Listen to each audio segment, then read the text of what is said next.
जय गुरु जी, जय भोलेनाथ की। आज हम बात करेंगे कि जो व्यक्ति नाम जाप करते हैं, क्या वे हाथ की रेखाओं और ग्रहों के प्रभाव से मुक्त हो जाते हैं? उन पर ग्रहों का प्रभाव नहीं पड़ता?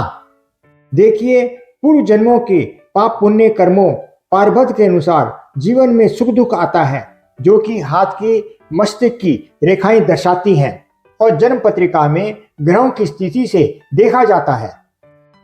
यदि आप प्रभु का या अपने गुरु के द्वारा दिया गया नाम या मंत्र जाप नियमित रूप से करते हैं, तो आपके हाथ की रेखाएं या आपकी जन्म पत्रिका के बुरे से बुरे ग्रह भी आप पर प्रभाव नहीं डाल सकते।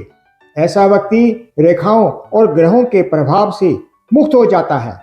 ऐसे व्यक्ति के जीवन की डोर सीधे ईश्वर के हाथ में होती है। काल भी, ग्रह भी बिना ईश्वर की मर्जी के आपको जरा सा भी कष्ट नहीं दे सकते, चाहे जितने भी क्रूर ग्रह की दृष्टि आप पर हो।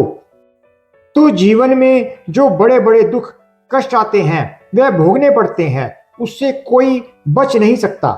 इनसे बचने का एकमात्र उपाय केवल अपने प्रभु की, अपने गुरु की शरण में जाना है। उनका नाम जाप, भजन, मंत्र जाप करने से ही बचा जा सकता है, अन्यथा ग्रहों के प्रभाव से, काल चक्र से कोई नहीं बच सकता। अब पहली बात, अब क्या होता है?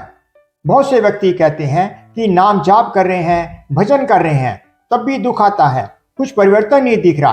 तो सबसे पहली गलती है किसी का बुरा सोचना और किसी को बुरा कहना छोड़ दो। यह जो परमेश्वर है, यह जो परम ईश्वर है, वह कण कण में है। वह हर पेड़ पौधे से लेकर हर जीव, हर इंसान में है।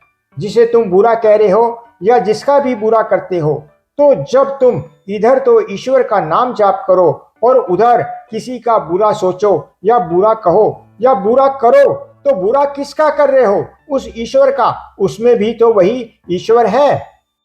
दूसरी बात, तो जब आप नियमित रूप से नाम जाप करते हैं, भजन करते हैं, सत्संग करते हैं और आप अपने प्रभु की, अपने गुरु की शरण लेते हैं, तो फिर आपके जीवन की डोर सीधे प्रभु के, आपके गुरु के हाथ में होती है। आपके एक एक पल की, एक एक सुख दुख पर उनकी नजर होती है। कहते हैं, एक घड़ी आध में पुनी आध, तुलसी संगत साध की कटे कोटि कोटि अपराध। अर्थात एक घड़ी, आधी घड़ी या चौथाई घड़ी, जितना भी समय मिले सत्संग या प्रभु चर्चा करने से जाने अनजाने किए करोड़ों पाप प्रभु कृपा से नष्ट हो जाते हैं। नाम जाप से, भजन से वर्तमान के किए जो जाने अनजाने नए कर्म होते हैं और जो पुराने संचित कर्म होते हैं, ये दोनों प्रभु कृपा से नष्ट हो जाते हैं। लेकिन यह भी है कि दोबारा आप जानबूझकर पुनः पाप कर्म नहीं करें। अब जो पारबद्ध है, जैसे नया शरीर मिला तो जो पारबद्ध के अनुसार लिखा गया कि किस आयु में क्या होगा, वह होना होता है। पर प्रभु की शरण में, गुरु की शरण में जाने से उसमें कुछ रियायत मिल जाती है। जैसे रेखाओं के अनुसार क्रूर ग्रहों के आधार पर बहुत मृत्यु तुल्य कष्ट मिलना लिखा हो, तो भी ईश्वर आपको बहुत बड़े कष्ट से बचा लेते हैं। ग्रह भी आप पर पूर्ण दृष्टि नहीं डाल पाते। जब प्रभु आपके पूर्ण जीवन की डोर अपने हाथ में ले लेंगे, तो रेखाएं और ग्रह सब धरे रह जाएंगे। कई कष्ट तो आपको छू भी नहीं सकेंगे और कुछ आएंगे भी, तो फिर भगवान थोड़ा सहने की हिम्मत दे देते हैं और भजन में चित्त जोड़ते हैं, तो थोड़ा आनंदमय जीवन होता है। लेकिन भोगना पड़ता है। ग्रहों का, रेखाओं का उतना बुरा प्रभाव नहीं पड़ता। इसीलिए कहा जाता है, डरो, पाप कर्म नहीं करो। अगर कर्म बन गया तो भोगना पड़ेगा। अभी मनुष्य जन्म है, तो नाम जाप करके, भगवान की आराधना करके, तीर्थ यात्रा करके, दान पुण्य करके, दूसरों की सेवा करके आप पाप कर्म मिटा सकते हो।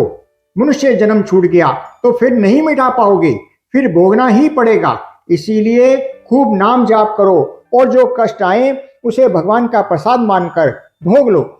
जानकारी पसंद आई हो तो लाइक करें, शेयर करें और सब्सक्राइब करें और कमेंट बॉक्स में जय भोलेनाथ का जयकारा लगाएं। जय गुरु जी, जय भोलेनाथ की।